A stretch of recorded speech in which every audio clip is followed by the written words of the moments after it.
আমি কথাটা কাউকে বলতে চাইছিলাম না, কিন্তু একটা মিডিয়াতে দেখলাম কালীঘাট সোর্স ডিসক্লোজ করে অনেক কিছু লিখেছে, সেটা কিছুটা আমার এগেনস্টেও গেছে। সেদিনকে আমি প্রথম যখন ঢুকি তখন তৃণমূলের অনেক ওয়ার্কার তারা বিরক্ত ছিল দোলার প্রতি।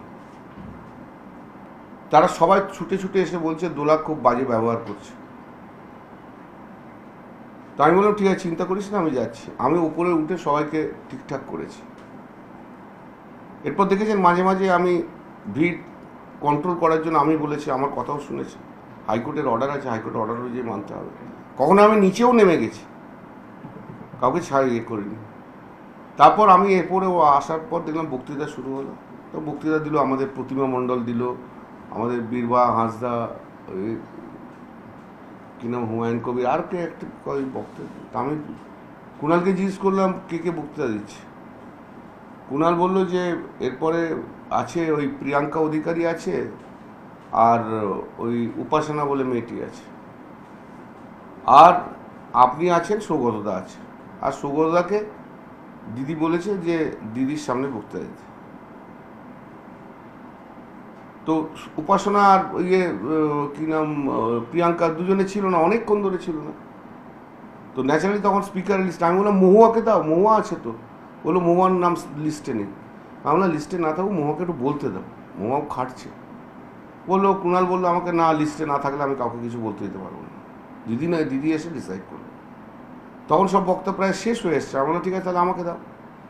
ঠিক তার আগে 12:41 নাগাদ আমি দিদিকে টেক্সট করলাম যে আপনি তাড়াতাড়ি আসুন। 12:45 নাগাদ দিদি আমাকে জানাচ্ছে বিজেপির লোকরা আটকে রেখেছে, যেতে পারছি না। 12:45, এবং তখন আমাকে বক্তৃতা দেওয়া করালো, বললো যে তাহলে বলো। তো আমি আবার শুরু করলাম। এবার আমি শুরু করার পরই কিছুক্ষণ পর অভিষেক এলো। তো অভিষেক আসার পর সারা মঞ্চ ঘুরে বেড়ালো, হাততালি কুড়ালো। তো আমাকে তো 5-7 মিনিট তো আটকে থাকতে হয়েছে, 5-7 মিনিট। এখানে যাচ্ছে একটা বক্তৃতা দেওয়ার সময় ওভাবে ঘুরতেও নেই, সেটাও একটা নর্মাল কাটসি। বক্তৃতা শেষ হয়ে গেলে ঘুরুক না। একটা যখন কেউ বক্তৃতা দিচ্ছে তার মধ্যে বক্তব্যের মধ্যে ডিস্টারবেন্স যেন না হয়। আমার পপুলারিটি কতটা সেটা দেখানোর জন্য তার তো সেই জায়গাটা তখন নয়, একটু পরে দেখাতে পারতো। 7 মিনিট আমি থেমে গেলাম। এরপর আবার শুরু করলাম। তারপর মমতা দিয়ে এলো, আর দিদিকে দেখার জন্য লোকজন হইচই করছে, ন্যাচারালি এটা খুবই স্বাভাবিক। আমাকে 5-7 মিনিট প্রায় বন্ধ করতে হলো। তা টোটাল কত হলো, 12 থেকে 13 মিনিট আমি বক্তৃতা বন্ধ রাখতে হয়েছে। 10-12 মিনিট যাই হোক, একটা বক্তৃতা বন্ধ রাখতে হয়েছে। এবার দিদি যখন বসলো আমি জিজ্ঞেস করলাম, দিদি বলবো? আমি বলে হ্যাঁ তুমি বলো। তাই বলে শেষ করেছি। কুণাল এসে দাঁড়িয়েছে, আমি শেষ করেছি। আমাকে তো শেষ করতেও তো 2 মিনিট লাগে একটা বক্তব্য। আর তখন সবাই বলছে না আপনি বলুন। আমি মাঝে বললাম আমি বলছি না, বরঞ্চ ওরা এসে গেছেন। তখন সবাই বলছে না আপনাকে বলতে হবে। এবার আমি যখন নামছি তখন দিদি খুব অত্যন্ত অসম্মানজনকভাবে আমাকে বললো, 1 ঘন্টার ওপর বক্তৃতা দিচ্ছ, ভীষণ অসম্মানজনকভাবে। তো আমি বললাম আমি আপনাকে এইসব কথা কে কানে দেয়? পাশে তখন অভিষেক আর শোভনদেব বসে রয়েছে। আমি উঠেছি 12:50, এখন বাজে 1:10। 1 ঘন্টাটা হলো কোথায়? 1:10-12, তার মধ্যে 10 মিনিট ওখানে চলে গেছে।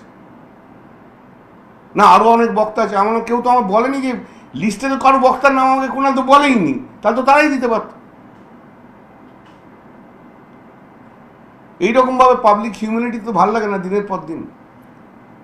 দিদিকে এও বলেছি, যাদের আপনার যত নেতা আছে না এখানে, যাদের যাদের বক্তৃতা দিয়েছেন, তারা একটাও গত 2 মাস 2.5 মাসে যায়নি কোথাও।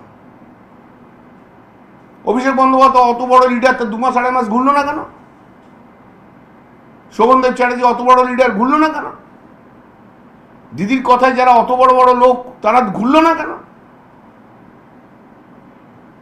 আমি তো ঘুরেছি সমস্ত রিস্ক নিয়ে। এসব তো ওয়ার্কারদের যেখানে যেখানে বেশি রয়েছে সেখানে আমি যে তাদের সাহস জুগিয়েছি।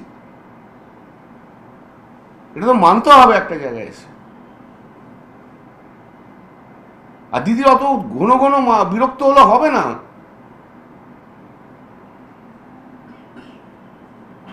দিদির যদি মনে হয় অভিষেক এসে বসে আছে কেন, এটা যদি দিদি বিরক্তের কারণ হয়, তাহলে আমাদেরকে ছেড়ে দেওয়া ভালো, শুধু অভিষেক নিয়ে থাকুক দিদি। তাহলে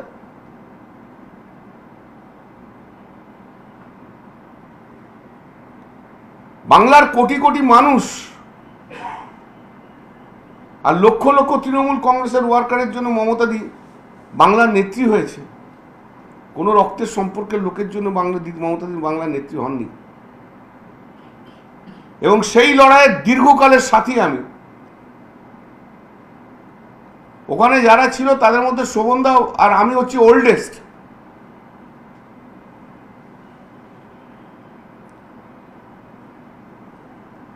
দিদিকে সম্মান করি, দিদিকে ভালোবাসি বলেই তো রাজনীতিটা করেছি, এটা আগে আপনাদের বলে উচিত।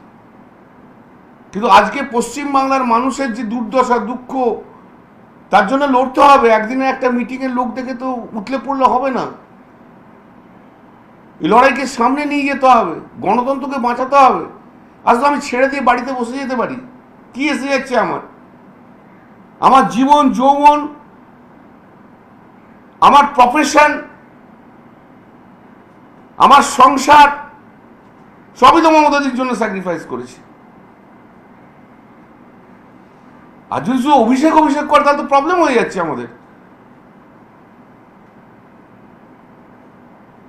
আমি ওই 80 জনের মতো আর 20 জনের মতো নয়।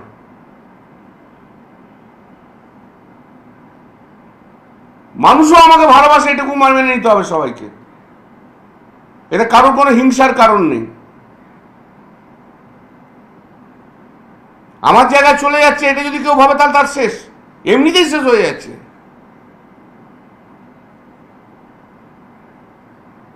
মানুষও জানে আমি লড়াই করি, বিজেপির বিরুদ্ধে লড়াইটা আমি করব এবং দলের থেকে করব।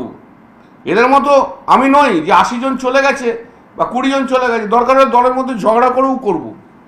আমিও কাল থেকে অনেক টেক্সট পাচ্ছি, অনেক মেসেজ পাচ্ছি, অনেক ফোন পাচ্ছি, দাদা দল ছেড়ে যাবেন না। আমি ছেড়ে যাবো কেন? কিন্তু দিদিকে বুঝতে হবে। দিদি যদি এখনো না বুঝতে চায়, তাহলে দিদি দল তৈরি করেছে, দিদি দল শেষ করবে, আর কিছু বলার নেই আমার। সম্পর্ক বরাবর অত্যন্ত ভালো নেত্রী, এই ঘটনাগুলো বারবার নেত্রীর সঙ্গে সম্পর্ক ভালো, নেত্রী আবার অনেক সময় দূরেও সরিয়ে দিচ্ছে, এটাও তো সত্যি। নেত্রীর সুসময়ের সময় আমি দূরে, নেত্রীর দুঃখের সময় আমি কাছে। যেই নেত্রী দেখলো অত ভিড় হয়ে গেছে, সঙ্গে সঙ্গে বিরক্ত প্রকাশ আরম্ভ করলো, সেই একই থিওরি দিদির আরম্ভ হয়ে গেল। নেত্রীর সুখের সময় ববি হাকিম, চন্দ্রিমা ভট্টাচার্য, অরূপ বিশ্বাস, এই সব, সুদীপ বন্দ্যোপাধ্যায় সব রয়েছে। নেত্রীর খারাপ সময় তো আমি একা রয়েছি। আরজি করের সময় দলের মধ্যে কোন নেতা মমতা দিকে চিফ মিনিস্টার থেকে সরাতে চেয়েছিল? এটা সত্য, এটা বাস্তব। সে বাস্তবকে যদি না মানতে হয়, সেদিনকে আমি আর কুণাল দিদির পাশে ছিলাম, আর কেউ ছিল না। যে সরাতে চেয়েছিল সে কি এখন আছে? আপনাদের সঙ্গেই আছে? সে তুমি ধরে নাও, যা আছে আছে, তুমি বুঝে নাও। সব কথা তো আমাকে বলতে হবে এমন তো কোনো কথা বলার নেই। যাদের যা যে চিফ মিনিস্টার হওয়ার শখ ছিল, তারা দলের ভেতরে কেউ কি আপনার বিরুদ্ধে নেত্রীর কাছে প্রতি মুহূর্তে কিছু বলছে? আমাকে খুব একটা লোক পছন্দ করে না, আমি জানি। কিন্তু আর সমস্ত রাজনৈতিক দল আমাকে পছন্দ করে।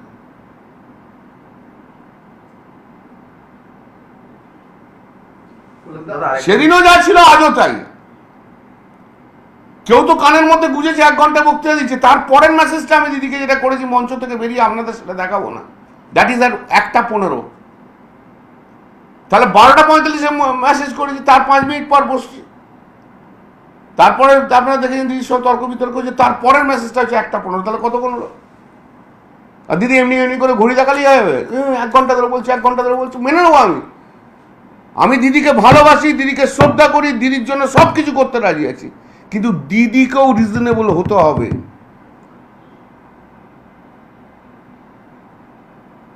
দিদি যদি মনে করে যে দিদি যা ইচ্ছা বলবে তাতেই সব হবে, তাও হবে না। দিদি যদি মনে করে যে কোনো সময় বিরক্ত দেখাতে পারি পাবলিকলি সবাইকার এগেনস্টে, তাও হবে না। আর দিদি যদি মনে করে অভিষেক আর ডেরেক যা বলবে তাই তাও চলবে, তাতেও হবে না। যে লড়াই করে তাকে স্বীকৃতি দিতে হয়, সর্বসমক্ষে সেই স্বীকৃতি দিতে হবে।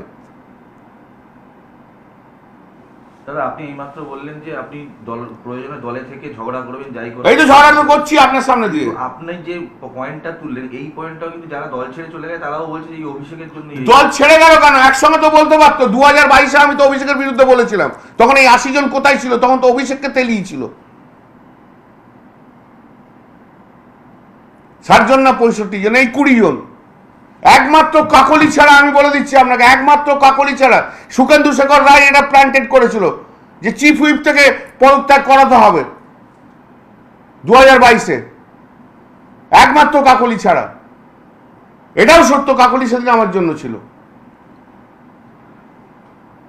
কল্যাণদা, আপনি যে যে কথাগুলো বললেন অত্যন্ত গুরুত্বপূর্ণ এবং সিরিয়াস। তার কারণ রাজ্যের প্রধান বিরোধী দল তৃণমূল কংগ্রেস, নেত্রী মমতা বন্দ্যোপাধ্যায়, তিনি যদি তার ধারণা, তার মত, তার চলার পথ না বদলান, তাহলে রাজ্যের রাজনীতি কোথায় গিয়ে দাঁড়াবে সেটা আমি জানি না, আগামী দিন মানুষ বিচার করবে। আমাকে একজন কি বলেছে জানেন? আমি হরিণঘাটা দিয়ে যাচ্ছিলাম সেদিনকে, I was attacked by the BJP on that day. Alone I was there. একজন ভদ্রমহিলা এসে কি বলেছে জানেন? গ্রামের মানুষ, দিদিকে বেরোতে বলুন, দিদিকে ঘুরতে বলুন, না তো আমরা সাহস পাচ্ছি না।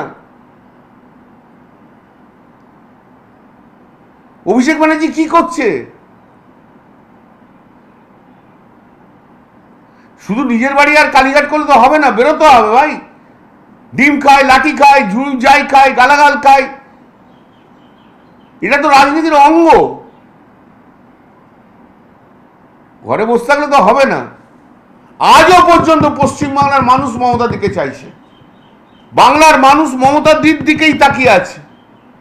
মমতা দিদির জন্য লড়াই করতে আমি প্রস্তুত আছি, কিন্তু দিদিকেও বুঝতে হবে বাস্তবটা কি।